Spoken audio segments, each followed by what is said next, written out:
in a way that maximizes the patient benefit or improves the outcomes. The records and charting are crap.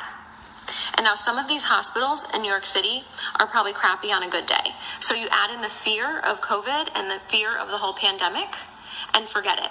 So if you're in a crappy hospital with crappy nurses, let's face it, all of us nurses have worked with crappy nurses before who don't care. So now you add in this, forget it. And they're having people do things that they can't do. So maybe things that they're not proficient in. So maybe a nurse who's not familiar or comfortable with using a ventilator. And it's that figure it out mentality. Figure it out. These patients are critical and they're crashing. Figure it out.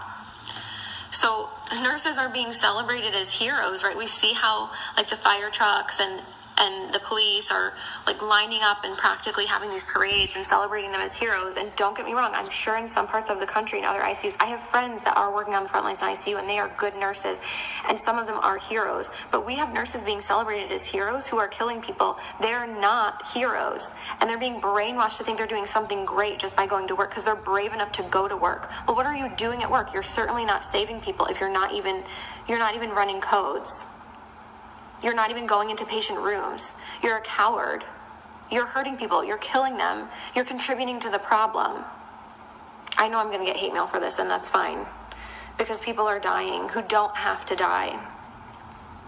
Again, there's no family there, so no one's being held accountable. And once these people get intubated, they're being scared into giving consent to be intubated, and then for a lot of them, it's over.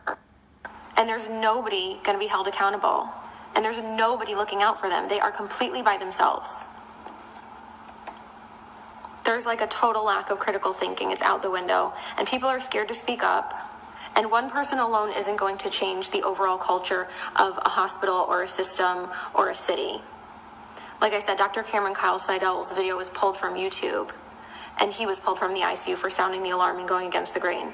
So people are sounding the alarm. It's just not changing anything, apparently. So what can you do? Buck the system. I'm really fortunate I don't have any family in New York City that I personally have to worry about. If there are people that you are worried about, or maybe it's not even New York City, maybe you're in another city that's being really hard hit and you're just hearing really bad things coming out of that city, buck the system. Something is wrong in the system. So go against the grain. Request records immediately. Records, transcripts, immediately. If there's a medication that you want your loved one to be given, report it as an at-home medication and demand that it be continued. That's just a tip from inside the system. If you want a medication to be given, you've got to report that it's an at-home medication and that you demand that it be continued. Your loved one is not going to have you in there advocating for them once they go in. You're not allowed in.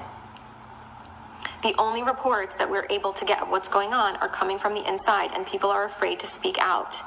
People have lost their jobs.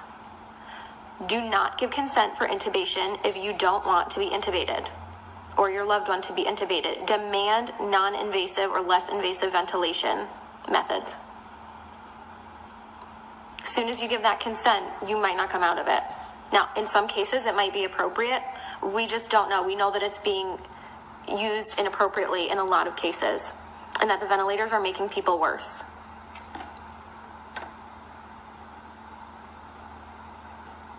Please share this video, make it go viral.